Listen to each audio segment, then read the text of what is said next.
Hello everyone, dear student. Today we will start our new chapter number 4, probability, second part, जिसमें हम mainly पढ़ेंगे Bayes theorem and its application. जो Bayes theorem है ये आपका क्या है, पहले हमने एक कंडीशनल थ्योरम की थी, कंडीशनल थ्योरम का ही एक्सटेंशन है, कंडीशनल थ्योरम का ही हमारा एक्सटेंशन है ये बेस थ्योरम। कंडीशनल थ्योरम क्या थी, हमने अगर हमें निकालना था पी ए बाय बी, तो हमने कैसे निकाला था, P A intersection B upon में पी बी। और अगर पी बी बाय ए निकालना था हमें, उसमें ओनली 2 ही इवेंट थे, एक हैपनिंग इवेंट था और एक गिवन इवेंट था। तो P A intersection B upon में, जो हमारा अपॉन में था वो अपॉन में ही रहेगा। ये हमारा था, ये एक कंडीशनल थ्योरम थी और इसी का ही एक्सटेंशन मतलब जो बढ़ता हुआ रूप है। अब हमें ओनली 1 इवेंट ना देके 3-4 इवेंट गिवन होंगे, उस इवेंट से हम कैसे निकालेंगे। एक तो एक्सटेंशन फॉर्म है ये कंडीशनल थ्योरम की।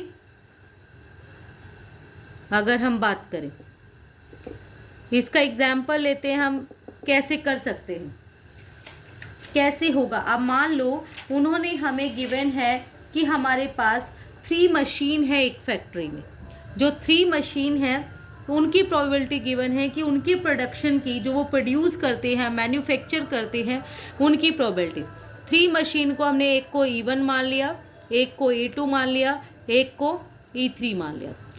और उन्होंने हमें प्रोबेबिलिटी दे दी कि जो फर्स्ट मशीन प्रोड्यूस करेगी उसकी प्रोबेबिलिटी है 25%, सेकेंड की प्रोबेबिलिटी है हमारी 35% और थर्ड की प्रोबेबिलिटी है 40/100%। अब उसने कहा जब कोई भी मशीनरी मैन्युफैक्चर करती है तो ऐसे कोई भी परफेक्शन नहीं होता, थोड़ा बहुत डिफेक्टिव ज़रूर आ जाता है।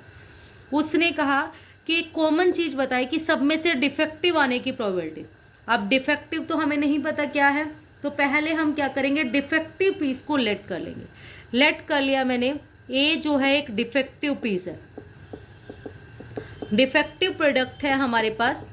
जो डिफेक्टिव प्रोडक्ट है उसकी प्रोबेबिलिटी, जो डिफेक्टिव प्रोडक्ट की प्रोबेबिलिटी, अगर वो मशीन 1 में से प्रोड्यूस हो रहा है डिफेक्टिव प्रोडक्ट, तो उसकी प्रोबेबिलिटी क्या होगी हमारे पास, उसने देगा। और अगर वो डिफेक्टिव पीस सेकंड वाले में से, उसकी प्रोबेबिलिटी कितनी है, और थर्ड वाले में से डिफेक्टिव की प्रोबेबिलिटी कितनी है। अब डिफेक्टिव आपके पास क्या होगा, मान लो उन्होंने दे दिया कि इसमें से 5% डिफेक्टिव के चांस है, इसमें से 4% है और इसमें से 2% है।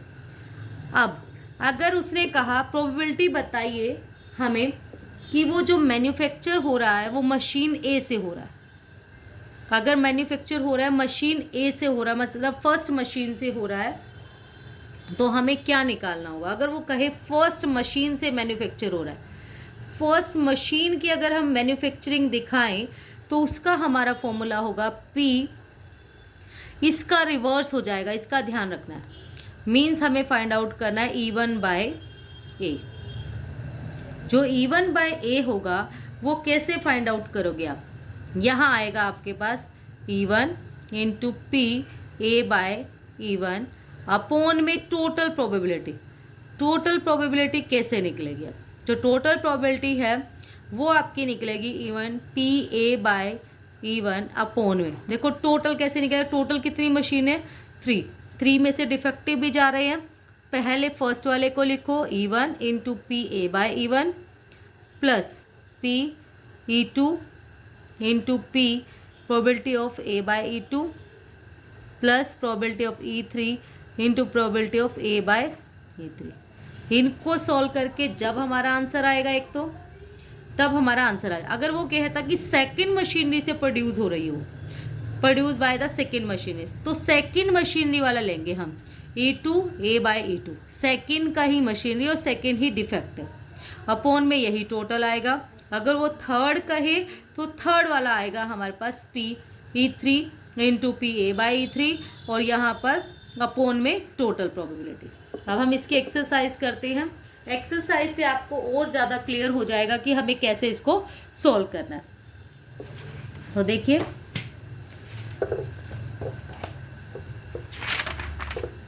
एक्सरसाइज में एग्जाम्पल नंबर फर्स्ट है, यही एग्जाम्पल है जो मैं ले रही थी कि एक बोल्ट फैक्ट्री है, मशीन प्रोड्यूस करती है, ABC मैन्युफैक्चर करती है मशीन। ए की प्रोबेबिलिटी है 25/100, बी की है 35/100 और सी की है 40/100।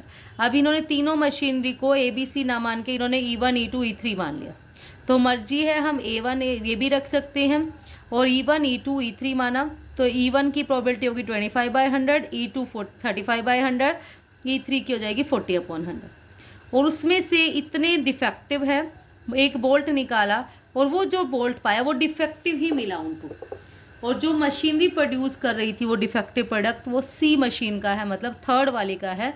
तो मीन्स हमें फाइंड आउट करना है प्रोबेबिलिटी ऑफ E3/A, है ना। तो E3/A, इन्होंने D को डिफेक्टिव मान लिया, हमारी मर्जी, हम किसी को भी डिफेक्टिव को D माने, A माने, कुछ भी माने। D को डिफेक्टिव माना तो हमने क्या निकाला D/E1। ये बहुत ध्यान रखना है, प्रोबेबिलिटी ऑफ डिफेक्टिव गिवन क्या है कि वो E1 का हो। कंडीशन यही है, कंडीशन हमेशा डिनोमिनेटर में आएगी, डिफेक्टिव हो किसका, मशीनरी ए का, और या फिर ये कहे मशीनरी ए का हो और वो डिफेक्टिव हो तो हमने निकालना है E1/D। ये लास्ट में निकलेगा, हमारा रिवर्स हो जाता है वहाँ जाके आंसर में। तो यहाँ आ गया 5/100। फिर हमारे पास है नेक्स्ट वाले की 35/100 और उसकी जो हमारे पास है D/E2 हो जाएगी 4/100। ऐसे इसकी 2/100। इस टैबुलर फॉर्म में भी आप कर सकते हैं और डायरेक्ट भी कर सकते हैं, आपकी विश है, आपको जैसे करने हो वैसे कर सकते हो आप। तो इसमें देखिए,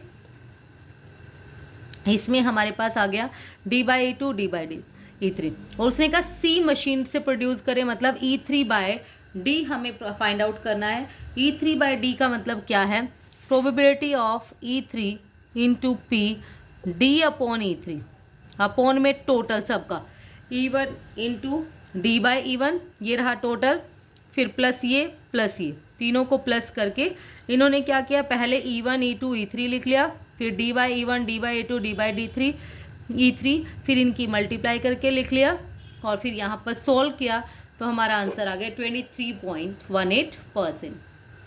नेक्स्ट है आपके पास, अब मैन्युफैक्चरिंग फर्म बेस थ्योरम वाले एक्सरसाइज बहुत ज़्यादा इंपॉर्टेंट है और इसमें से सम भी ज़रूर आता है। प्रोड्यूस करा steel pipe in 3 plants with daily production volume of 500, 1000, 2000 units respectively. According to past experience, it is known that the fraction of defective output produced by 3 plants are respectively, और जो डिफेक्टिव आइटम्स है, देखो 3 plants है, उसको E1, E2, E3 मान लीजिए, फिर defective है आपके पास, उसको D मान लिया हमने, और E1 D/E1 दे रखा है, D/E2, D/E3। Selected the days total production and found to be defective, और जो वो आया वो फर्स्ट प्लांट में से है। अच्छा, अगर हमें फाइंड द प्रोबेबिलिटी बतानी थी कि वो डिफेक्टिव हो, कुछ ना लिखा हो, first plant, second plant, third plant, तो हमें क्या करना है, हमें टोटल प्रोबेबिलिटी निकालनी है। और अगर कंडीशन है कि फर्स्ट वाले में से ही निकालना है तो फर्स्ट वाले की प्रोबेबिलिटी निकालने के लिए हमारा आ जाएगा E1/D हमें निकालना है। E1 हमने निकाल लिया 500 अपॉन में टोटल तीनों का, प्रोबेबिलिटी गिवन नहीं थी, उसमें प्रोबेबिलिटी हमारी गिवन थी। और एक बात से आपको कैसे पता चलेगा कि प्रोबेबिलिटी गिवन है या नहीं है, प्रोबेबिलिटी की वैल्यू मैक्सिमम 1 हो सकती है, 0 से 1 के बीच में ही होगी, ना नेगेटिव हो सकती, 0 to 1 में ही लाइक करेगा। प्रोबेबिलिटी ऑफ E1 हो गया 500 अपॉन टोटल, फिर 1000 अपॉन टोटल, 2000 अपॉन टोटल, तो D/E1 हो गया दिस, D/E2, D/E3, और फर्स्ट प्लांट में से निकालना है, मतलब रिवर्स कर देना है, E1/D निकालना है हमें। E1/D निकालने के लिए वही टोटल टेबुलर फॉर्म बना लो पहले सोल्व करके, E1/D, तो E1 इंटू फॉर्मूला जरूर लगा दिया करो एक बार, तो फर्स्ट प्लांट में से है हमारे पास probability of E1 into P D/E1 upon में सबका total, probability of E1 into P D/E1 plus probability of E2 into D/E2, ऐसे ही plus probability of E3 into probability of D/E3। उसको सोल्व करके आ गया 5/61। नेक्स्ट एग्जाम्पल नंबर 3 है, a company has 2 plants to manufacture scooter. Scooter manufacture कर रही है, plant 1 manufacture कर रहा है 70% स्कूटर, 70/100 हो जाएगा, प्लांट 2 को E2 मान लो 30/100। फिर है at plant 1 80% are rated standard quality, second वाले में 90%, तो स्टैंडर्ड क्वालिटी को आप ए लेट कर लोगे। या जैसे इन्होंने A1 A2 मान लिया, उसको स्टैंडर्ड को मान लिया इन्होंने B, तो ये हो जाएगा B/A1। B/A1 आपके पास दे रखा है 80/100, फिर आपके पास है B/A2 90/100। तो इवेंट आपके पास हो गया A1 A2, probability of A1 70/100 30/100, तो यहाँ से आपके पास हो गया B/A1 ये 80/100, फिर B/A2 90/100, इसकी इससे मल्टीप्लाई कर ली। हमें निकालना है कि प्लांट 1 से है तो 1 वाले की मल्टीप्लिकेशन को ऊपर रख के अपॉन में टोटल दोनों को सिंपली सॉल्व कर दोगे। नेक्स्ट आपके पास है insurance company insured 2000 scooter driver, 4000 car driver and 6000 truck drivers. The probability of accident is this. अब देखो स्कूटर ड्राइवर कार ड्राइवर दे रखी, इनकी प्रोबेबिलिटी नहीं दे रखी, पहले प्रोबेबिलिटी निकालेंगे। स्कूटर को हमने मान लिया A1, कार को माना है A2 और ट्रक को मान लिया A3। तो A1 की प्रोबेबिलिटी आ जाएगी 2000 अपॉन में टोटल 12000, 4000 अपॉन में दिस, 6000 अपॉन में दिस। सोल्व करके आ गया दिस। कंडीशनल प्रोबेबिलिटी हमने निकाली B/A1, फिर B/A2 B/A3। प्रोबेबिलिटी बताइए कि वो एक स्कूटर ड्राइवर है, तो स्कूटर ड्राइवर के लिए आपको कैसे निकालोगे, आपको स्कूटर वाले को अपॉन में ऊपर रखिए और अपॉन में तीनों का टोटल। ये निकाल के टेबल बनाई हमने, इनकी मल्टीप्लाई कर लिया। मल्टीप्लाई करने के बाद स्कूटर वाला था हमारे पास फर्स्ट वाला ही A1, A1/B हमें निकालना है। A1 इसका रिवर्स कर लेना होता है, A1/B निकालना है, तो इस वाले को ऊपर रखो अपॉन में और इन सब का टोटल नीचे। नेक्स्ट आपके पास है example number 5। There are 3 machines A, B and C in a factory. Their daily outputs are in ratio 2:3:1. 2:3:1 है, यही हमारी प्रोबेबिलिटी हो जाएगी। A की जो प्रोबेबिलिटी हो जाएगी, अगर 3 मशीन है A B C, A वाले का हो जाएगा 2/6, B का हो जाएगा 3/6, C का हो जाएगा 1/6। पास्ट एक्सपीरियंस में शो किया उन्होंने 2%, 4% and 5% item produce by A B C are defective. Defective को जैसे इन्होंने A1 AB इनको माना है E1 E2 E3, जो मर्जी लेट कर सकते हो आप। फिर डिफेक्टिव वाले को D मान लिया। D/E1 क्या होगा आपका 2/100, D/E2 हो जाएगा 4/100, D/E3 हो जाएगा 5/100। फिर इसने कहा if an item selected random is found to be defective, probability बताइए या तो वो A से थे या वो B से, और आ जाए तो मतलब प्लस करना है। एक बार तो आप A वाले से प्रोबेबिलिटी निकाल दीजिए सिंपल। A वाले से कैसे, इनकी मल्टीप्लाई करके हमने लिख लिया। A वाले का मतलब है कि E1/D निकाल लीजिए एक बार। E1/D निकालने के लिए ये अपॉन न्यूमिनेटर हो जाएगा और ये सारा टोटल प्लस में होके डिनोमिनेटर। फिर B वाले को ऊपर रखिए न्यूमिनेटर, फिर टोटल आपका डिनोमिनेटर में। ये सोल्व करके यहाँ से आया 4/21, यहाँ से आया 12/21। सोल्व करके फिर दोनों को प्लस कर दो, 16/21 will be your answer. Now the example number 6 is a company produces certain time of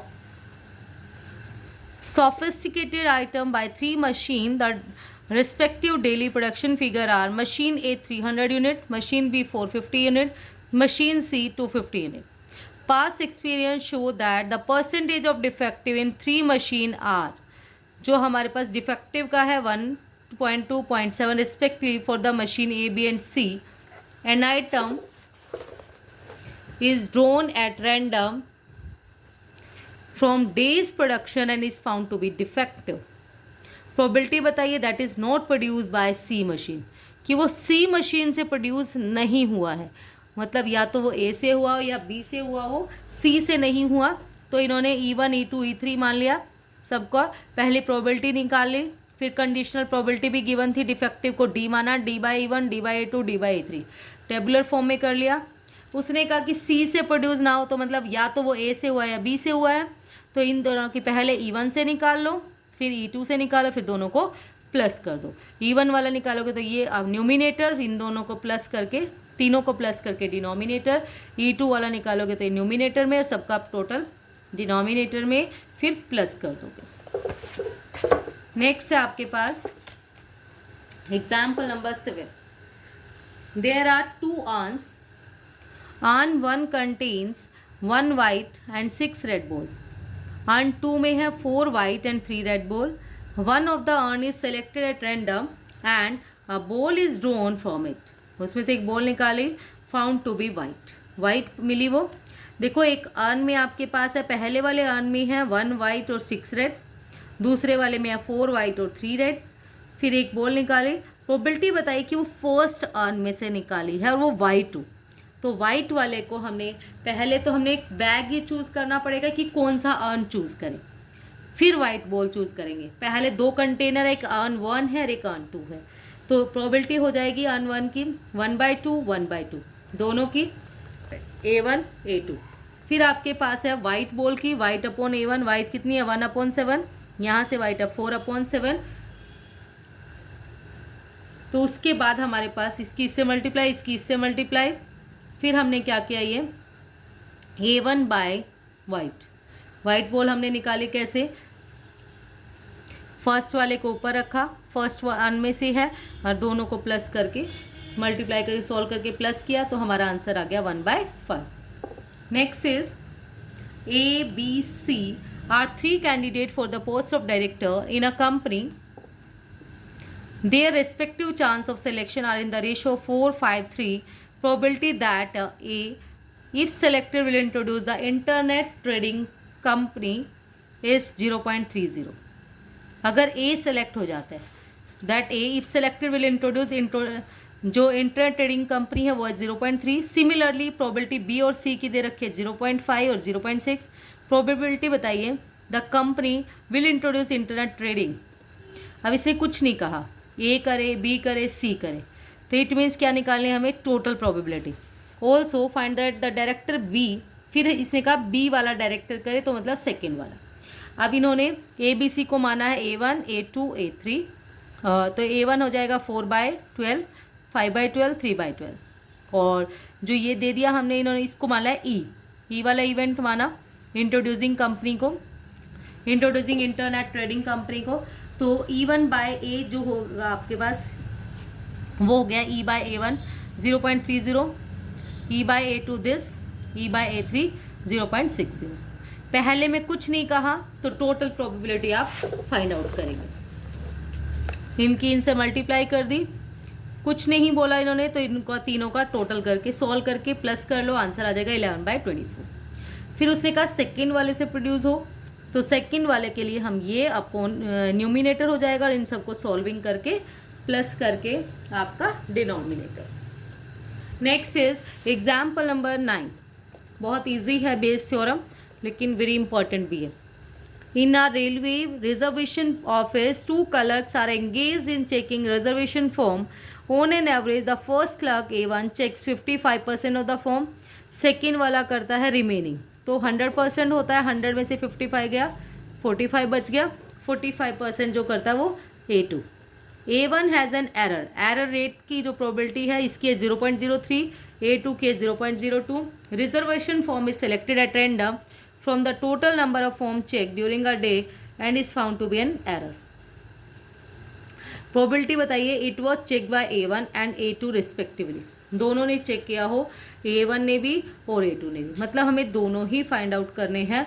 हमें जो करना है A1/A वो भी करना है, फर्स्ट वाले से भी निकाला है, सेकेंड वाले से। अब देखते हैं इन्होंने क्या ऐड किया है।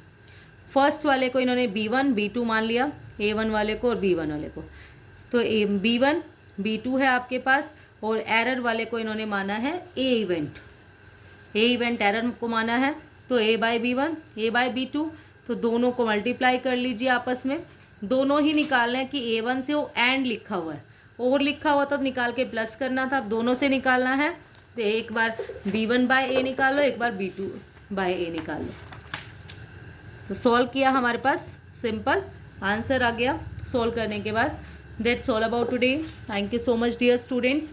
और डियर स्टूडेंट, इतना टाइम, थोड़ा सा टाइम की शॉर्टेज है कि मैं नोटबुक पे नहीं करवा पा रही हूँ, बाकी कोशिश कर रही हूँ कि यहीं पर सभी सॉल्विंग हो जाए बुक में ही। That's all about today, thank you so much dear students. और वीडियो अच्छा लगे तो प्लीज़ वीडियो को लाइक शेयर एंड सब्सक्राइब ज़रूर करें। Thank you.